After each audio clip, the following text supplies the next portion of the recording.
चलिए, तो ये जब आंटी की, एक मिनट इधर का सवाल को पूछो, अब आगे पढ़ो। इसलिए तुम जाओ, सब जातियों के लोगों को चेला बनाओ और उन्हें पिता पुत्र पवित्र आत्मा के नाम से बपतिस्मा दो। चेला कैसे बनते हैं? बपतिस्मा? हाँ, यही पूछो, वहीं तो लिखा है चेला बनाओ।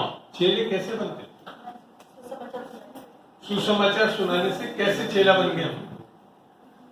हमारा नया जन्म, अर्थात आत्मा का बपतिस्मा। ठीक है सर, आत्मा का बपतिस्मा हो गया, नया जन्म हो गया, तो फिर पानी का बपतिस्मा बनवाओ कि हम चेले रूप में चलते रहें। उसके लिए जो अभी मैंने समझाया, यीशु ने क्यों पानी का बपतिस्मा, ताकि धार्मिकता को पूरा कर सके, हमारा कमिटमेंट दें। That is the same thing which I have explained.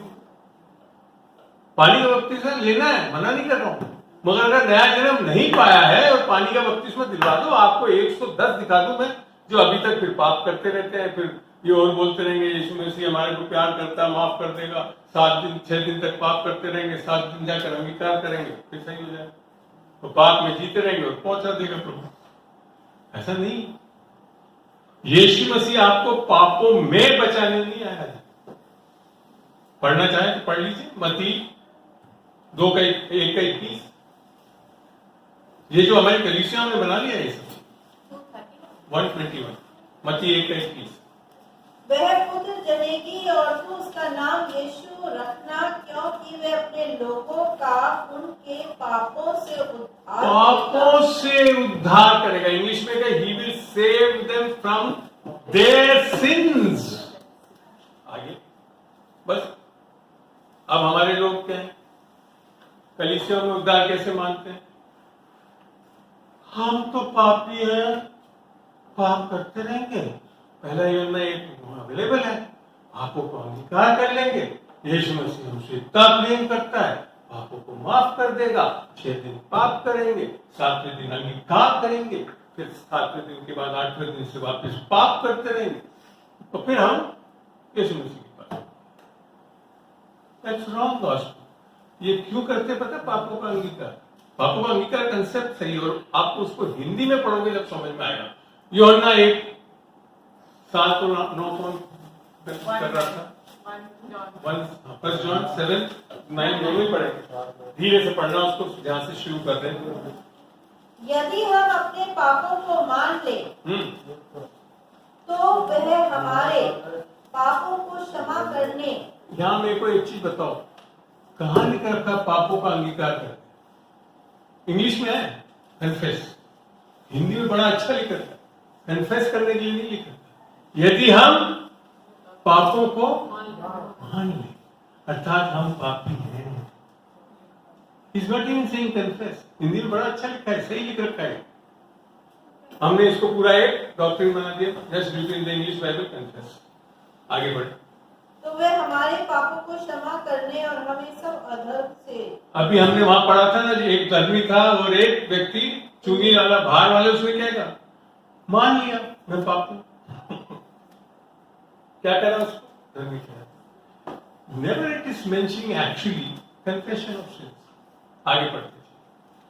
अब मैं आपको और बताता हूं, ये जो लिखा गया है, ये John is writing to Jewish brother, यहूदी भाइयों के लिए लिखा है। पढ़े हैं? हमें सब अधर्म से शुद्ध करने में विश्वास योग्य और धर्मी है। क्या विश्वासी धर्मी जन अधर्म है? अधर्मी है क्या कभी? Once you have received the righteousness of God, क्या आप कभी अधर्मी हैं? It is not for believer. ये वो यहूदी लोग थे जो अभी तक यीशु मसीह पे विश्वास नहीं कर रहे थे, उनको भाइयों को बोल रहा था, आप मान लो कि आप पापी हो, तो आपके अधार्मिकता को हटाने के लिए वो तैयार है। ठीक है, आगे पढ़े, धीरे धीरे पढ़े। यदि हम कहें कि हमने पाप नहीं किया तो उसे झूठा ठहराते हैं। यहाँ यहूदी लोग क्या मान रहे थे? क्योंकि हम पास ओवर मनाते हैं, फलाना मनाते हैं।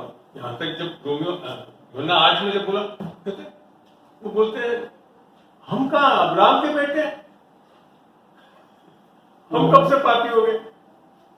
तो उसने कहा तुम शैतान के बच्चे हो, पता ही नहीं हम लोग को। हम तो क्रिश्चियन है, हम कहा बचने जाएंगे, गलत है। वही बोला, उन यहूदियों को बोला, जो उन्होंने बोला ये कैसे कह रहे हो, हम तो अब्राहम के बेटे हैं।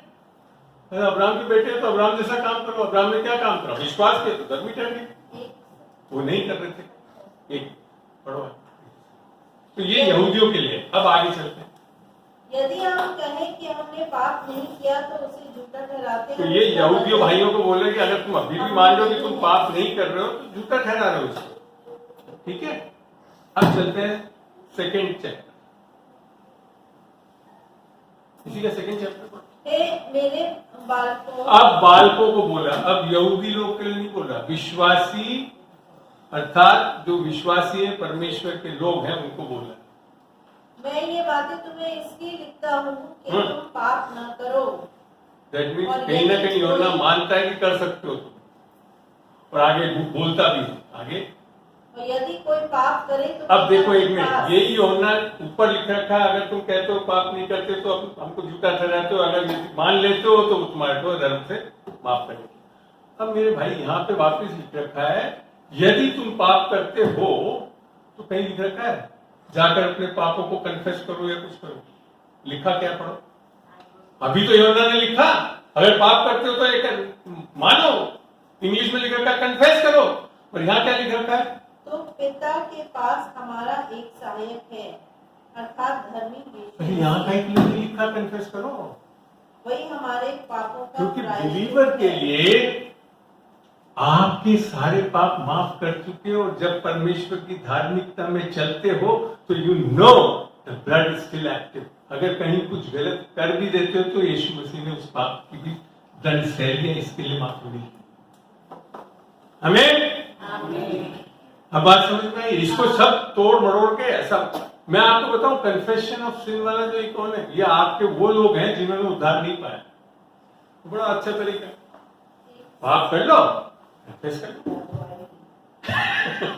फिर पाप माफ हो जाए। दैट इज बेसिकली ऐसे लोग हैं जो पाप करना चाहते हैं, उन्होंने इस डॉक्ट्रिन को ले लिया, confession of sin. Very easy, पाप कर लिया, कन्फेस कर लिया। हम एक राइटियस लाइफ में चल रहे हैं प्रभु की, और ऐसा होता है कि कहीं हम इसके अपने लाइफ के हिस्से में कहीं गिर जाते हैं। अगर हम दाऊद की भी बात देखें तो वो लाइफ के हिस्से में गिर गया, पर क्योंकि वो परमेश्वर का वचन जानता था तो वापस उठ खड़ा हुआ प्रभु की वजह से। क्यों भाई बात करा जानता था? वही मेरा क्वेश्चन है कि अगर हम कह रहे हैं कि प्रभु का ब्लड एक्टिव है, वचन एक्टिव है, we have the Holy Spirit, but why we it's okay we commit sin, but why we following like that? Why we commit sin? नहीं, हम मतलब क्यों, हम जब बचाए गए उद्धार है पवित्र आत्मा सब कुछ है। ठीक ठीक, मतलब कुछ देखो पाप फर्क लेवल पे आ रहा है ना, स्पिरिट में अलग। Let me give the answer, I am giving the answer, please just. अब कहाँ का पाप हो सकता है मैंने बताया, आपके सोल और बॉडी में हो सकता है। That's why the Bible prescribes in Ephesians, do not give place to the devil. कहाँ देते हो? आत्मा में कभी नहीं दे सकता, एक नया जन्म पाया हुआ आत्मा में पाप आ ही नहीं सकता, मगर शरीर और प्राण में दे सकते। कब देते हो? जब आपका ये प्राण, intellect of mind has not been renewed, आपका ये मन जो है परमेश्वर के वचन से नया नहीं किया गया। और नया भी क्या कि हम पाप कर लेते तो ऐसा नहीं, वहां पे क्या करना है? You have to confess I am the righteousness of God in Christ Jesus. वो दान है, कमा नहीं सकते, वो आपके चलने से नहीं है, क्योंकि आप यीशु मसीह में हो, इसके लिए हमेशा धर्मी ठहरे रहो। और गिरते हो आप सोल और बॉडी। इसी को पतरस ने वहां पे बोला, जॉन ने बोला, if you sin that is for unsaved person, but even आप नेक्स्ट वर्स में अगर आप विश्वासी भी हो, अगर पाप करते हो तो हमको क्या बोलना है?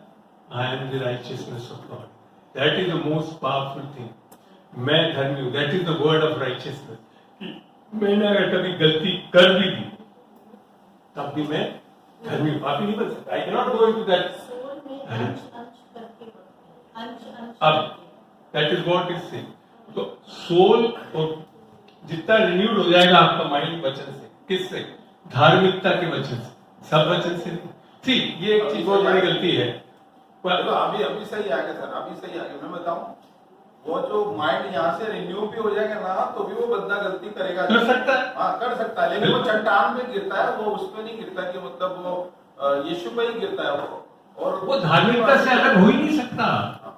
तो आप उन्हीं को प्रैक्टिकली जानता हूँ, मैं मिनिस्ट्री करता हूँ, बहुत बार होता है आग ऐसे ललकार होते थे, मैं चिंता ही नहीं करता। मैं आपको बता दूं, आज से मैं अगर एक ढिला भर की मिनिस्ट्री नहीं करूँ तब भी परमेश्वर के पास जाऊंगा, क्योंकि मैं जो करता हूं उसके कारण नहीं पहुंच रहा हूं, मैं जो विश्वास करता हूं यीशु मसीह, दैट इज द फाउंडेशन। पढ़ना चाहे तो पढ़े, कुलुसियों 2:6।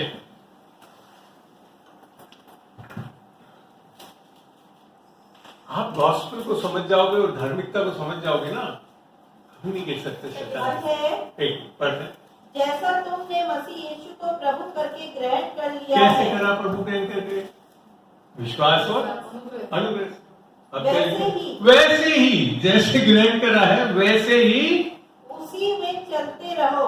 आपके कुछ करने से नहीं चलते, क्योंकि हम अभी भी विश्वास करते हैं, मैंने जैसा भी बोला ना, I will go into haven, because परमेश्वर की धार्मिकता को विश्वास ग्रहण किया। नो, कितना ही आप लोग मेरे को आकर कंडेम कर दो, अंकल आपने गलत कर दिया, पता है, कोई फर्क नहीं पड़ेगा मेरे को भाई, क्योंकि मैं वचन पे विश्वास करता हूँ। जैसे मैंने यीशु मसीह को ग्रहण कर वैसे ही मैं चलता रहता, और अनुग्रह यही तो है। अनुग्रह क्या है आप जानते हो? बाहरी मदद जिसके अच्छा, ये बहुत अच्छा बोला, भारी मदद। और कोई डिफाइन कर सकता है अनुग्रह को? कोई बता सकता है, परिभाषा कर सकता है?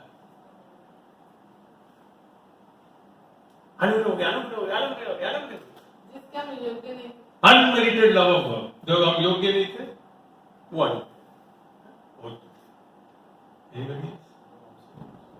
जो हमसे नहीं हो सकता वो,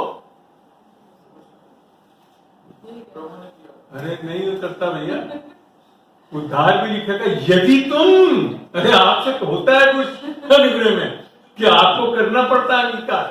ऐसा नहीं है कि यीशु मसीह अपना, ऐसा होता तो सब बच गए, ऐसा नहीं है। यदि हम अनुग्रह इसके लिए नहीं समझते हैं क्योंकि अनुग्रह को हम आज तक सिखाया गया है, हमारे को एक डॉक्ट्रिन है, एक डेफिनेशन है, यही सिखाया गया ना, unmerited love of God. Very good, fine. हमारे बाइबल से देखते हैं अनुग्रह कौन। पढ़िए इब्रानियों 10:29। आप लोग ऐसे अगर सवाल पूछोगे करोगे तो मजा आएगा मेरे साथ। बाकी मैं बोलता जाऊंगा और सुनते जाओगे तो राकेश जी बहुत अच्छा करा आपने सवाल पूछा। नहीं, आपने जवाब नहीं दिया मेरे सवाल। अभी आधा तो खत्म तो हुआ अभी। मेरे को ही गलत साबित कर दिया, मैं शैतान की महिमा कर रहा हूँ। क्या ये शारीरिक दशा में रखा गया, तो मैं इसको एक्सप्लेन करूँ। शारीरिक दशा में बता, बिल्कुल शारीरिक दशा अभी खत्म नहीं हुआ। 6 बजे तक ले रहा हूँ। आप बच्चे के लिए ये भी ऐसे बार-बार एक मिनट, एक वचन पढ़ ले फिर उसके बाद आपके सवाल। हाँ, क्या बोला था वचन मैंने? कोई वचन बोला था ना पढ़ने के लिए? 10:29। What is grace? तो सोच लो कि वह कितने और भी भारी दंड के योग्य ठहरेगा, जिसने परमेश्वर के पुत्र को पांव से रौंदा और वाचा के लहू को, जिसके द्वारा वह पवित्र ये ठहराया सब गया। यहूदियों के लिए लिख रहा है कि वो अभी तक बलि प्रथाओं में चल रहे हैं, उनको लिख रहा है। पर यहाँ इसके लिए मैं लिख रहा हूँ कि आखिरी वचन इसका बहुत अच्छा है, पढ़े। अपवित्र जाना है और अनुग्रह के आत्मा का, अनुग्रह की आत्मा का, अनुग्रह एक डॉक्ट्रिन नहीं है, एक सोच नहीं है, एक डेफिनेशन नहीं है। It is the spirit of Christ in, वो है अनुग्रह किया। इसी के लिए बोलता मेरा अनुग्रह तुम्हारे लिए काफी है। जब तुम कमजोर हो तब परमेश्वर, this is the principle of spirituality. ये चीज मेरे को समझ में बहुत अच्छी तरह आई थी जब मैंने एम्प्लीफाइड बाइबल पढ़ते हैं। अमन तुम्हारे पास है ना? खोलो यूहन्ना 16:7 पढ़ते थे, बहुत अच्छा लिखा हुआ है, तो समझ में आएगा। और अब समझाऊंगा कि क्यों पाप करते हैं जो आप देह में और ये चीजें बोल रहे हो। However, I am telling you nothing but the truth. Again the truth, इसीलिए बहुत ध्यान से सुनना है। आगे When I say it is profitable, good, expedient, advantageous for you that I go away. Because if I do not go away, the Comforter, Counselor, Helper, Advocate, Intercessor, Strengthener, stand by. Stand by, helper और stand by. आप जब तक देह में चलते रहोगे, राकेश भाई, विश्वासी देह में चल सकता है। इसी के लिए Galatia 5:16 में लिखा था, walk by the spirit so that you can not fulfil the lust of the flesh. आत्मा में चलो ताकि देह की लालसाओं को पूरा नहीं करो। That means it is for a believer. तो जैसे हम देह में चलेंगे अर्थात अपने बल और अपने सामर्थ्य। यहां लिखा था स्टैंड बाय। इन्वर्टर देखा है आपकी बिजली का, लगा रखा है, कब काम करता है? जो मिल गया लाइट चली जाए तब आप बंद हो जाते, तब परमेश्वर आपके अंदर से काम करता है। आमीन।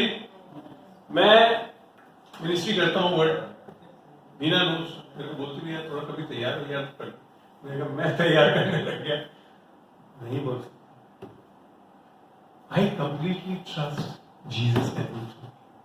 और ये सबसे प्यारा रेवलेशन पौलुस को था, गलतियों 2:21। मैं यीशु मसीह के साथ क्रूस पे चढ़ा दिया गया हूं। चढ़ गया नहीं, चढ़ा दिया गया हूं। क्रूस पे आप कभी भी नहीं चढ़ सकते, एक हाथ के बाद कुछ नहीं कर सकते, दूसरी कील भी नहीं ठोक सकते, किसी को चढ़ाना पड़ता है, वो यीशु मसीह करता है। This is the spiritual truth, आत्मिक सच्चाई ये है। मैं क्रूस पे चल बिना जरा पढ़ देना, मैं भी कभी गलत पढ़ बोल देता हूँ। 3:21, गलती 2:21, 20, 2:20।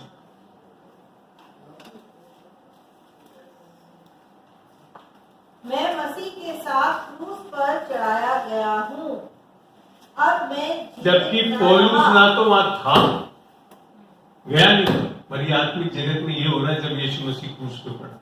Because God is beyond time. परमेश्वर समय से सीमित नहीं है। जब क्रूस पे चढ़ रहा था, आप भी चढ़ चुके हो।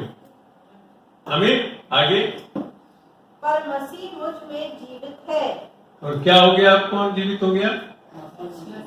हाँ, और मैं शरीर में अब जो जीवित हूँ यार पौलुस कंफ्यूज कर रहा है। अभी तो बोला मैं चढ़ा दिया गया हूँ, अब मसीह मुझ में जीवित है, मगर फिर भी मैं अब, बल्कि इंग्लिश में लिखा, but now the life which I live in the flesh. हाँ, उस विश्वास से जीवित हूँ जो परमेश्वर के पुत्र पर है। Now how he is living. जब आप किंग जेम्स वर्जन, अगर पास किसी के पास ओरिजिनल किंग जेम्स वर्जन उस पे हो तो खोल के देखिए, आपको बताऊंगा फेथ क्या है। पढ़े original King James version, not even MKJV. और यार एम्प्लीफाइड में भी सही होगा।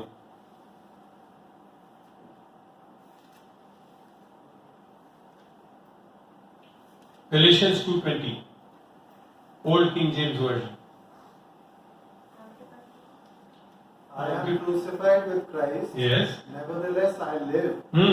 Yet not I, but Christ liveth in me. And the life which I now live Now ध्यान से पढ़ रहे हैं। The life which now I live in the flesh, I live by the faith of the Son of God. not your faith, by the faith of Son of God. यीशु मसीह के विश्वास से जी रहा हूं। फिर Who loved me and gave himself for me. that is the gospel. वो विश्वास कहां से आ रहा है? सुसमाचार से। वो रिसीव करना है। अब आप सोचिए कैसे आ रहा है सुसमाचार से? पढ़ते हैं रोमियो 1:16 और 17। रोमियो 1:16 और 17। क्योंकि मैं सोना सोना अपना मत सोना। थैंक यू, वो भी सही है, अलग चीज बोल रही हूँ। क्योंकि मैं सुसमाचार से नहीं लजाता, हाँ। इसलिए कि वह हर एक विश्वास करने वाले के लिए, हाँ। पहले तो यहूदी फिर यूनानी के लिए उद्धार के निमित्त परमेश्वर की सामर्थ्य है। हाँ, अगला वर्ष। क्योंकि हाँ, उसमें परमेश्वर की धार्मिकता सुसमाचार में है और किसी में नहीं है सामने। उसमें परमेश्वर की धार्मिकता विश्वास से वो भी परमेश्वर की विश्वास के लिए प्रकट होती है। इंग्लिश में ही पढ़ना है इसको, last word. For in it the righteousness of God is revealed from faith. Reveal मैंने आपका बल नहीं है, वो परमेश्वर का दर्शन प्रकाशन है। From faith to faith. Faith to faith, परमेश्वर का विश्वास आपके अंदर डाला जाता है, जिससे आपको पता पड़ता है कि हम धर्मी है परमेश्वर। रेवलेशन है, आपके कारण नहीं आता कि आपने थोड़ा सा ज्ञान ले लिया तो हो जाए। यह है उद्धार। उद्धार सुसमाचार में ये सामर्थ्य है, किसी में भी नहीं है। बल्कि इंग्लिश में पढ़ोगे तो बड़ा अच्छा लिखा है। 16 पढ़ना, रोमन्स 1:16 पढ़ोगे। For I am not ashamed of the gospel of अब यहाँ पे देखिए इंग्लिश में आर्टिकल वर्ड यूज होता है दी, तो यहाँ से होता है I am not ashamed of the gospel, अर्थात एक सुसमाचार। आगे For it is the power of God. It is the power of God, अर्थात पवित्र आत्मा, उद्धार आत्मा जो पाना है वो उसी के द्वारा ही मिल सकता है। आगे It is the power of God to salvation for everyone who believes, for the Jew first and also for the Greek. तो ये सामर्थ, विश्वास, सुसमाचार। सुसमाचार के बिना ना तो परमेश्वर की धार्मिकता आ सकती है आपके अंदर, ना विश्वास आ सकता। परमेश्वर ने आपके हाथ में नहीं छोड़ा खाली एक चीज, क्या हम तैयार हैं लेने के लिए, क्योंकि विश्वास अंगीकार से ही प्रकट होता है। इसीलिए जो सोना बता रही थी रोमियो 10:9 में लिखा, यदि तुम यीशु मसीह को प्रभु जान के मुख से अंगीकार करो, वहां कन्फेशन लिखा था और हिंदी में भी अंगीकार लिखा था, मान लोगे नहीं लिखा था, जैसे हमने अभी पहला पढ़ा। मुख से अंगीकार करोगे तो विश्वास करोगे कि वो तीसरे दिन मृतकों में से जी उठा, तो निश्चय ही उद्धार पाओगे। क्या मिलता है उद्धार में? परमेश्वर की धार्मिकता। पढ़ते हैं रोमियो 4 की आखिरी 2 आयत पढ़, लास्ट 2 आयत, नंबर बोल देना जो पढ़ रहा। 24-25 जी। वरन हमारे लिए भी जिनके लिए विश्वास धार्मिकता गिना जाएगा, अर्थात हमारे लिए जो उस पर विश्वास करते हैं, जिसने हमारे प्रभु यीशु को मरे हुओं में से जिलाया, वे हमारे अपराधों के लिए पकड़वाया गया और हमारे धर्मी ठहरने के लिए जिलाया भी So there is 2 parts in the gospel. आधे से लोग खाली ये विश्वास करके रुक जाते हैं यीशु मसीह हमारे लिए मारा गया, लहू बहाया। निसंदेह यीशु मसीह के लहू बहाने से ही पापों की माफी हो सकती है और कोई तरीका नहीं। हमें और तब भी जी उठने की सामर्थ्य को नहीं समझ। धर्मी लहू बहाने से नहीं हो रहे, जी उठने से। बिकॉज गॉड इज, परमेश्वर की एक रिक्वायरमेंट है, ही इज अ राइचियस जज, धर्मी न्यायी परमेश्वर है। परमेश्वर पाप को यूं ही माफ नहीं कर सकता, फिर वो धर्मी परमेश्वर नहीं है। परमेश्वर माफ कब कर सकता है? जब पाप को दंडित किया, और वो यीशु मसीह पे किया। इसीलिए जो सुसमाचार कि वो हमारे पाप के लिए मारा गया, अर्थात वो दंड सहा, और फिर तीसरे दिन जी उठना भी बहुत जरूरी है। अगर यीशु मसीह नहीं जी उठा तो सारे पापों की माफी नहीं मिलेगी। अगर एक पाप की भी माफी नहीं मिले तो वो नहीं उठ सकता, और जबकि उसने पूरे जगत के पापों को ही माफ।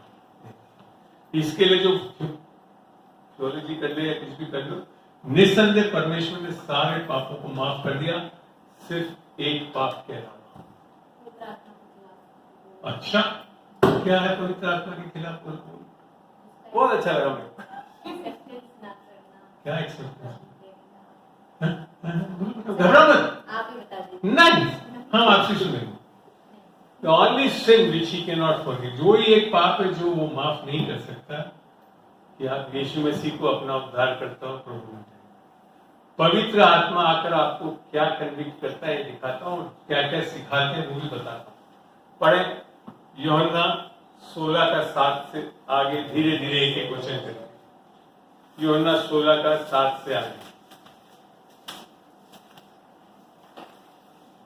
तो मैं आपको बता दूं, जो जो मैं आज गलत बता रहा हूँ वो सब प्रीचिंग मैंने पहले करी भी ऐसी, क्योंकि लोग सुन लेता था, आत्मा में नहीं चलता था। तो भी हाँ मैं तुमसे सच सच कहता हूँ कि मेरा जाना तुम्हारे लिए अच्छा है, क्योंकि यदि मैं न जाऊं तो वह सहायक तुम्हारे पास न आएगा, परंतु यदि मैं जाऊंगा तो उसे तुम्हारे पास भेजूंगा।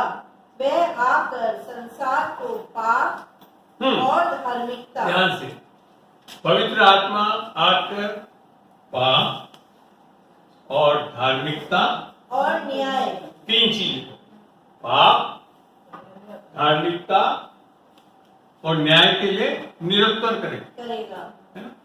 क्या भाई पाप के लिए क्या करता है पवित्र आत्मा, बता सकता है? अगेन करता है कि ये चीज ये गलत कर रहे हो, के अनुसार ये चीज सही नहीं है, ये पाप कर रहे हो, सुधर जाओ। रोकता है सर। हाँ, रोकता है। रोकता है। मैं भी नहीं मानता। अच्छा, पहली बात लॉजिकल, यहाँ लिखा था पाप, पापों के लिए नहीं लिखा, आप तो पापों के लिए बोल, यहाँ लिखा था खाली पाप के लिए निरुत्तर करता है। चलो छोड़ते हैं। धार्मिकता, तो जो आपका सीक्वेंस है ना उसमें यही सिखाते हैं, क्योंकि आप ये पाप कर रहे हो तो आप धर्मी नहीं हो, इसके लिए आपके ऊपर न्याय होगा। वेरी सिंपल टू टीच, पाप, धार्मिकता और न्याय के, that is a religious teaching. अगले वर्ष में क्लियर कराएं क्या क्या करता है। पाप के विषय में, पाप के विषय में, पापों के विषय में नहीं आता। पवित्र आत्मा कभी भी अगर आपको पापों को नहीं बताता है, फिर तो वो सेटन का मैसेंजर हो गया। अरे सुना भी, पाप के विषय में इसलिए कि वे मुझ पर विश्वास नहीं करते। That's all. वो है वो पवित्र आत्मा का खंडन करना। जब पवित्र आत्मा आपको बताता है आपको यीशु की जरूरत है, तब आप करते हैं। तो सर वो क्या चीज है, मेरे को कोई कन्विक्शन ऑफ द स्पिरिट है। मेरे को आपको ये बताऊं, सुबह रोजाना तुम्हारे पास, क्या नाम है आपका? रेड, तो ये पाप करती है। चौथी बार, चौथे दिन आओ तो खोलोगी दरवाजा? नहीं सर। सुनो जवाब दो इसको, खोलोगी मेरे लिए? यस, अगर मुझे लगेगा कि मेरे करेक्शन के लिए आया तो आई तो फिर ये पापों को ही कर रहे हो। सर मेरे तो को मैं समझाऊं। पाप के विषय में जो पवित्र आत्मा खाली आपको ये आकर बोध कराता है कि आप विश्वास नहीं करते Yeshu. Why are you sinning? Because in that area जहां पे आप कर रहे हैं उस पर आपने अभी तक यीशु मसीह को भरोसा नहीं किया। That is the reason you are sinning. आप वरी क्यों कर रहे हैं? क्योंकि आप विश्वास नहीं कर रहे हैं कि यीशु मसीह कहता है मैंने तेरे दुखों को, सारी चीजों को उठा दिया। Due to your unbelief in what Jesus has done, ये आकर बोध कराता है। नेक्स्ट चीज लिखा है धार्मिकता के विषय में, और धार्मिकता के विषय में इसलिए कि मैं पिता के पास जाता हूँ और तुम मुझे फिर न देखोगे। अभी हमने रोमियो 4 में बना ना, and he was raised from the dead for our justification, हमारे को धार्मिक है।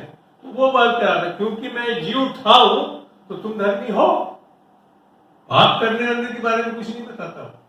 You have to believe that, क्योंकि वो जी उठा है तो शैतान आगे क्या कहता है, हाँ तुम ये पाप कर रहे हो, जाओ करके दिखाओ, पढ़ के दिखाओ, बाइबल फास्टिंग करके नहीं करना है। He is only saying you don't trust God. Start saying I am the righteousness of God. मैं इस वचन के कारण बहुत दिन कई पापों में से निकल चुका हूं, क्योंकि मैं जानता हूं मैं पापी नहीं हो सकता, मैं धर्मी हूं। और अगर मैंने कोई गलती करी तो उसका भी मेरे को समाधान यीशु मसीह ने करके दे दिया है। इसके लिए मैं उसमें धंसा हुआ नहीं हूं। I can come out by believing what Jesus has done. तीसरी चीज लिखा था न्याय के विषय में इसलिए कि संसार का सरदार दोषी ठहराया गया है। प्रीचिंग क्या हो रही है?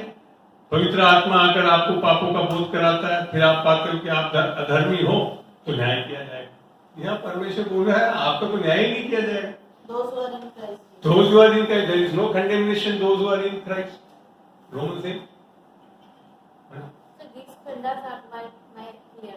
I want to ask about.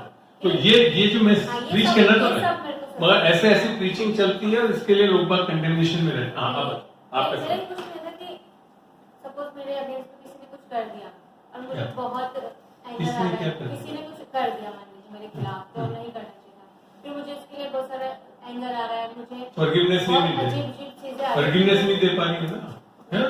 यही मैं जानना चाहती थी कि आपके बताओ आपके हिसाब से कैसे होगा फॉरगिवनेस? कन्विक्शन कर रहा है मेरे को, हाँ, जो बताओ। तो इसको मैं खाली कन्विक्शन बोलूंगी या कई बार हम कमिट भी कर देते हैं, हम उल्टे जवाब दे जैसे देते हैं। आपने आपके विरुद्ध किसी ने कुछ गलत किया and you are not able to forgive him और हर, तो आप क्या सोचते कि कैसे आप फॉरगिव कर पाओ?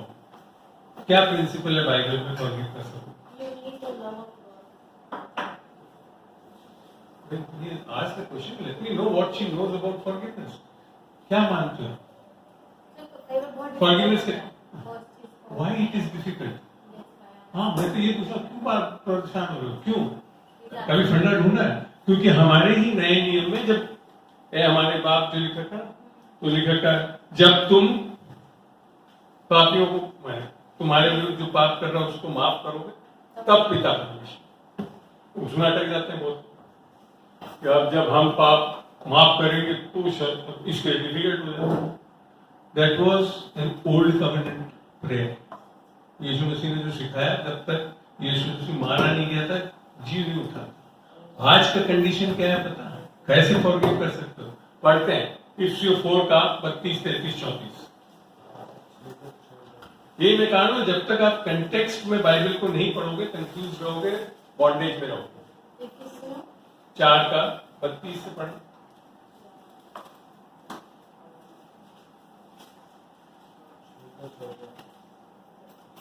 हमारा आज भी यही मानना है कि जब हम अपने दो माफ करेंगे तब परमेश्वर हमको माफ करेंगे। That is the law covenant, law में एक्सपेक्टेड लॉ। नए नियम में देखते हैं एक दूसरे पर कृपालु और करुणामय हो, जैसा परमेश्वर ने मसीह में तुम्हारे अपराध क्षमा किए। करेगा ही करता है।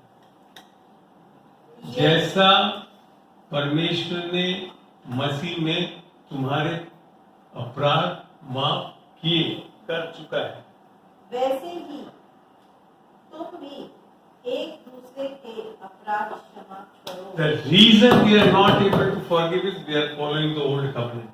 पढ़ना जब यहाँ तक कि मरकुस 11 में लिखा था अगर तुम पाप कर तो माफ मांगो, नहीं तो तुम्हारी प्रार्थनाएं। That was all Jesus true, but that was before the grace covenant. यीशु मसीह अभी तक मरा नहीं था और जी नहीं उठा था। न्यू टेस्टामेंट कवेनेंट शुरू नहीं हुआ था, मत्ती 1 से शुरू नहीं होता। It starts after the death and the resurrection. यीशु मसीह के मरने और जी उठने से दूसरा अनुग्रह का नियम कवेनेंट शुरू होता है। और क्यों माफ करते हैं? न्यू कवेनेंट का फंडा क्या है पता है? जब आप चलना चाहते हो न्यू कवेनेंट पढ़ते हैं इब्रानियों में 8 का। आपके जी सवालों के जवाब मिल गए लगता है शाम को। नहीं अभी बताऊंगा आपको तो आखिरी में लूंगा। इब्रानियों 8 का न्यू कवेनेंट का पढ़ना बीच में से होगा।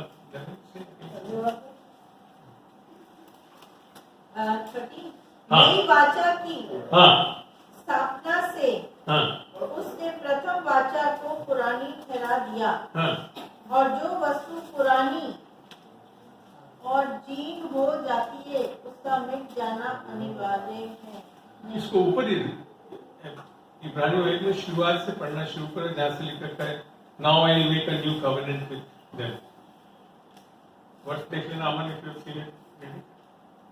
इब्रानियों 8 में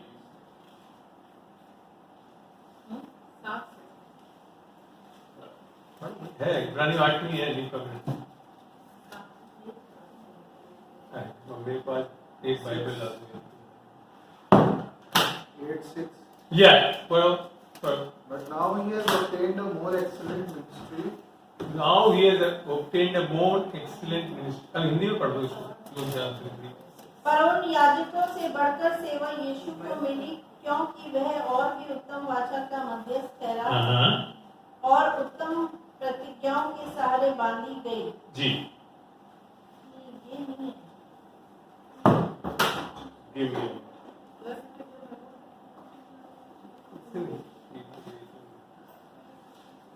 मेरा iPad में बंद हो जाता है, तो पूछता हूँ। कोई बाइबल ला दे?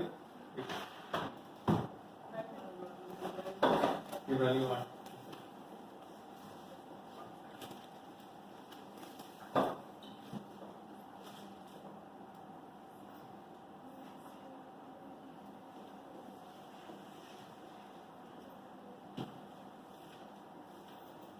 आज से पढ़िए आप। आज से पढ़ना शुरू करिए। पर वह उन पर दोष लगाकर कहता है, प्रभु कहता है, देखो वे दिन आते हैं कि मैं इस्राएल के घराने के साथ और यहूदा के घराने के साथ नई वाचा बांधूंगा और उस वाचा के समान न होगी जो मैंने उनके बाप दादाओं के साथ उस समय बांधी थी, जब मैं उनका हाथ पकड़कर उन्हें मिस्र देश से निकाल लाया, क्योंकि वे मेरी वाचा पर स्थिर न रहे, इसलिए मैंने उनकी सुधि न ली। प्रभु यही कहता है।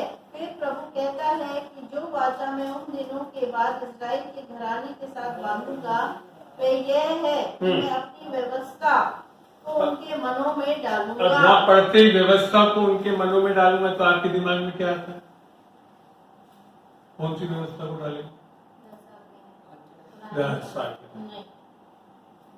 आपको पता है 10 आज्ञा का विश्वास से कोई संबंध ही नहीं।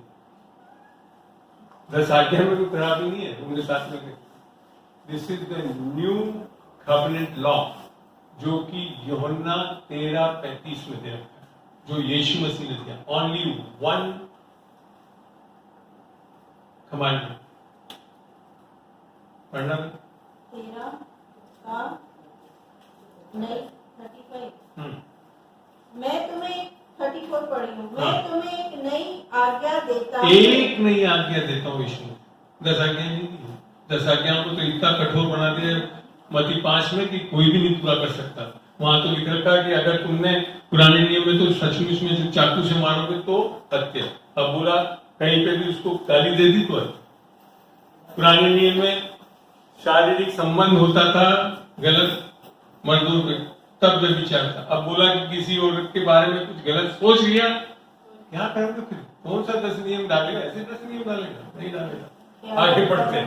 मैं तुम्हें एक नई आज्ञा देता हूँ, सुन ले एक बार वचन सुन ले। एक दूसरे से प्रेम रखो, जैसा मैंने तुमसे। यहां तक भी नहीं लिखा था जैसा तुमने, जैसा मैंने, क्योंकि नई वाचा में आकर उद्धार पाकर रोमियो 5 में परमेश्वर का प्रेम आपके अंदर उधेल दिया गया। अब आपको उस प्रेम से लोगों को प्रेम करना। वैसे ही तुम भी एक दूसरे से प्रेम रखो। ये this is the new law, this is the new commandment with the new testament ministry gives. आगे यदि आपस में प्रेम रखोगे तो इसी से नहीं वहां छोड़ दो, सीधा इब्रानियों 8 में पढ़ो। इब्रानियों 8 में 10 पढ़ रही थी। और I will put my laws. उसे मैं उनके हृदयों पर लिखूंगा और मैं उनका परमेश्वर ठहरूंगा और वे मेरे लोग ठहरेंगे। आगे और हर एक अपने देश वालों को और अपने भाई को ये शिक्षा न देगा कि तू प्रभु को पहचान, क्योंकि आप क्या है? छोटे से बड़े परमेश्वर खुद आपके अंदर आकर जी रहा, सब मुझे जान लेंगे। सब मुझे जान लेंगे। अब किसी को आकर बताने की जरूरत नहीं, खुद परमेश्वर आपके अंदर मंदिर बनाकर आप उससे बातचीत कर सकते हो, संबंध रख सकते हो। फिर आगे क्या लिख रखा है? इसका बेस क्या है ये बता रहा है। क्योंकि मैं उनके अधर्म के विषय में दिस इज द कंडीशन, मैं उनके अधर्म के विषय में दयावंत हूंगा और उनके पापों को फिर स्मरण न करूंगा। आप लोग करते रहो तो करते रहो। The new covenant is based on this only, कि आज परमेश्वर ने आपके सारे पापों को माफ कर दिया है, वो याद भी नहीं रखता। इसके लिए मैं धर्मी हूं, इसके लिए मैं आज परमेश्वर से रिश्ता बना रहेगा मेरा, और इसके लिए आप पाप नहीं करो। क्योंकि जब आप अनुग्रह को पा लेते हो तो पाप में नहीं नशे रहते। रोमियो 6:14 पढ़ के देखिए।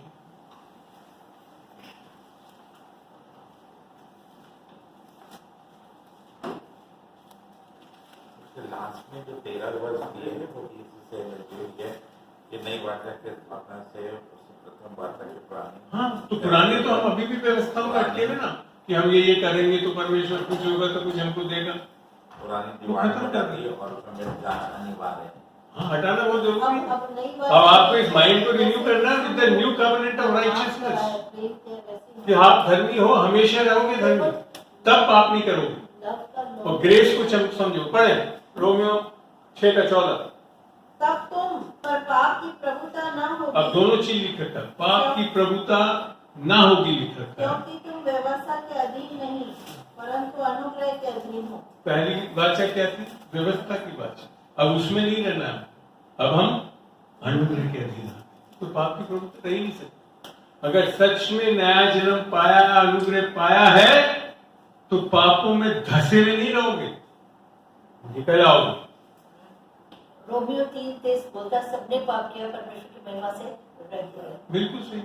और 6:23 बोलता है, एक मिनट, आपने बोला रोमियो 3:23, वहां पढ़ के सारे हम लोग सबको कोट कर देते हैं। ना ना अगला वचन नहीं, एक मिनट वहीं पढ़वा रहा हूं, 3:24 पढ़ के देखिए आप। एक मिनट मेरी सुन लीजिए, कुछ तो सुन लीजिए, थोड़ा सा कदर कर लीजिए। वहीं पे उत्तर है। परंतु उसके परंतु दैट मीन्स आगे क्या वचन इससे संबंध रखता है? सबने पाप किया और परमेश्वर की महिमा से रहित हो गए। आगे पढ़ें। परंतु उसके अनुग्रह परंतु उसके अनुग्रह से उस छुटकारे के द्वारा जो मसीह यीशु में है सेक में धर्मी ठहराए जाते धार्मिकता में धर्मी ठहरा दिए। और 6:23 में सर इससे आगे किसमें? 6:23 कौन सा? रोमियो 6:23 क्योंकि पाप की मजदूरी तो मृत्यु है परंतु परमेश्वर का वरदान हमारे प्रभु यीशु का अनंत जीवन है। यहाँ एक चीज ध्यान से पढ़े, पापों की मजबूरी नहीं लिखा। एक मिनट, पाप की रोमियो में जब शब्द पाप आ रहा है, वो वर्ब नहीं है, क्रिया नहीं है, वो पोजीशन है। तो कौन सी पाप की मजदूरी? आदम में रहने वाली पाप, उसके कारण आपको मृत्यु का दंड मिल रहा है। और फिर लिख रहा परंतु यीशु मसीह में, अर्थात यीशु मसीह में आ गए तो आप अनंत जीवन पाएंगे। वो क्रिया नहीं है आंटी, पापों के कारण नहीं है, परमेश्वर का वरदान है प्रभु यीशु मसीह। हाँ, तो वहां वो पाप जो शब्द वहां देख रहे हो, वो वर्ब नहीं है, जो कर रहे नहीं है उससे नहीं है। That is the position. क्या आप मसीह में हैं या आदम में हैं? और आगे बोलता है रोमियो 5:8। पहली बात मेरे को ये बताओ, सेटिस्फाइड हुए कि नहीं हुए? Unsatisfied हो। हाँ, आगे बताओ। तो 5:8 में बोलता है आगे, हाँ, ठीक है, जब हम पापी ही 5 रोमियो 5:8। हाँ पढ़ो। परंतु परमेश्वर हम पर अपने प्रेम की 5:8 पढ़ रहे हो? 5:23 नहीं, क्या पढ़ रहे हो? हाँ 5:8 बिना क्या पढ़ रहे हो? 5:8 हाँ, परंतु एक मिनट, परंतु है ना शब्द, काइंडली इसके ऊपर वाला वर्ष पढ़ो, जब पढ़ो इसको, नहीं तो नहीं समझ में आएगा।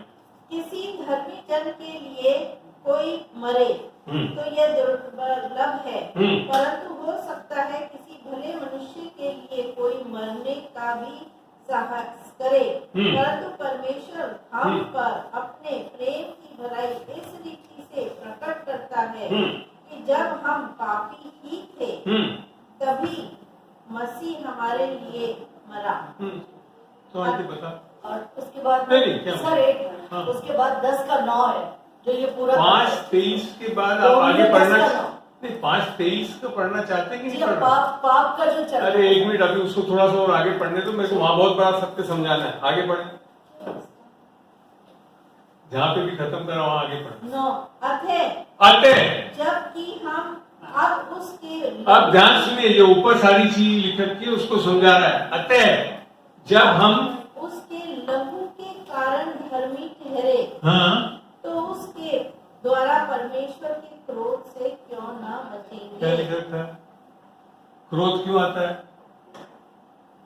पापी अवस्था में रहता है। इसके लिए नहीं। अब क्या लिखा था? बचेंगे। इंग्लिश में पढ़ोगे तो और भी बहुत बड़ा अच्छा लिखा होगा, पढ़ो। वर्ष बता देना बिना जो अभी पढ़ा। 5:9 पढ़ना भी अमन। Much more than Much more. इतना strong word. Much more. then, having now been justified by his blood, you shall be saved from wrath through him. हम अभी कितने लोग बोल रहे हैं हाँ यीशु मसीह आया हुआ दंड देगा। यहाँ क्या लिख रखा है? हम उसके दंड से बचे रहे। यीशु मसीह में आने के बाद, धर्मी ठहरने के बाद परमेश्वर आपको पापी देखता ही नहीं है और उसके उस कहर से बचे रहते हो।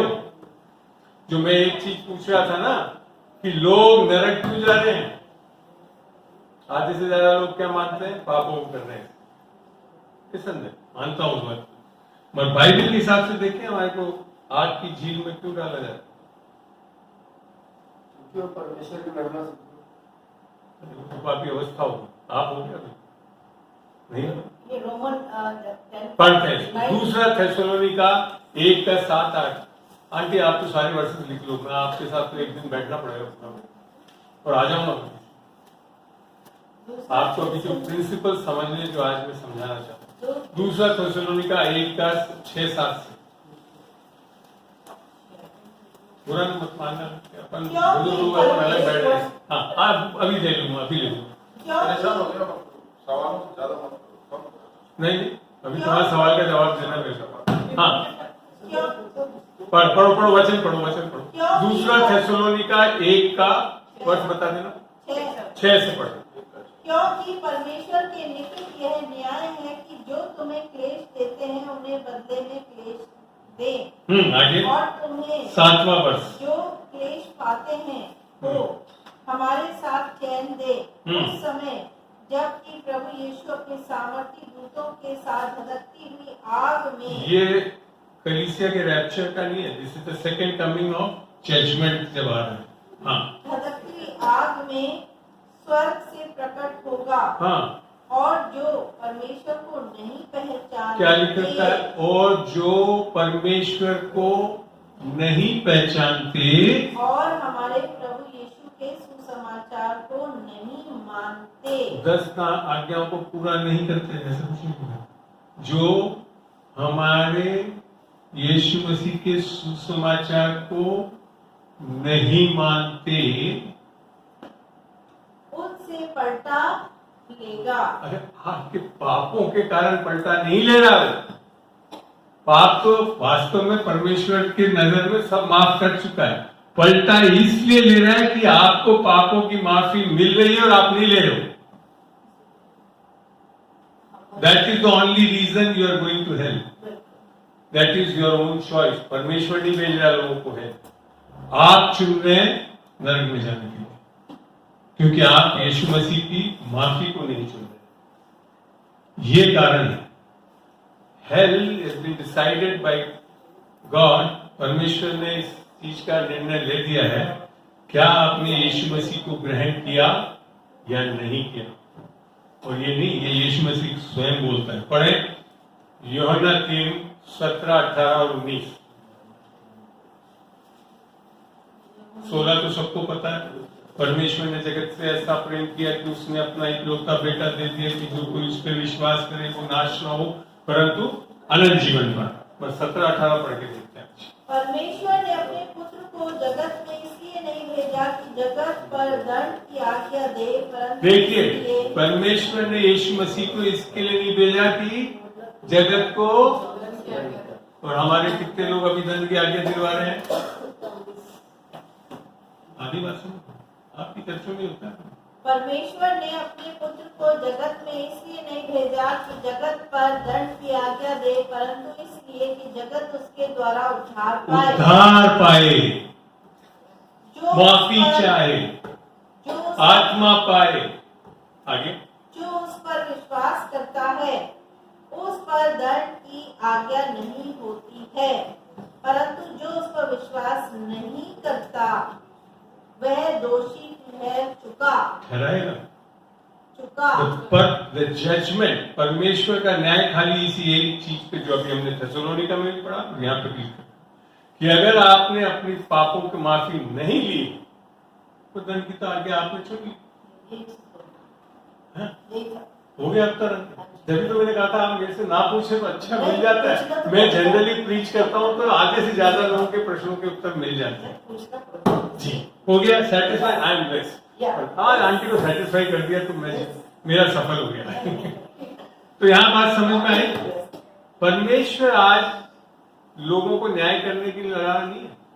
ये तो न्याय तो आप अपने आप चुन रहे हो कि आप परमेश्वर की माफी को एक्सेप्ट नहीं करते। इसके लिए सुसमाचार इतना जरूरी है और लोगों को पता नहीं है। मेरे भाइयों और बहनों, वो आज भी कंडेमनेशन ऊपर से जाकर हम और बोलते हैं, अरे तू दारू पीता रहता, तू ये पाप करता रहता, तू मूर्ति पूजा करता रहता। ये सब बोलने की जरूरत नहीं है। जस्ट यीशु मसीह क्या करने आया बताए। आप कितने भी बड़े पापी आ जाओ, परमेश्वर आपसे प्रेम करता है, परमेश्वर आपको माफी देता है। इसीलिए मैं बोला ना, विश्वासी लोग भी पाप कर लेते तो ज्यादा परेशान मत। Yes already, but when you know, जब आपको पता है उसने आपके पापों को माफी कर दी, अनुग्रह को प्राप्त कर लिया, तो आप पाप में धंसे नहीं रहते हो। क्यों, वो भी मैं बताता हूं कैसे निकलते हो। पढ़े तीतुस 2:11।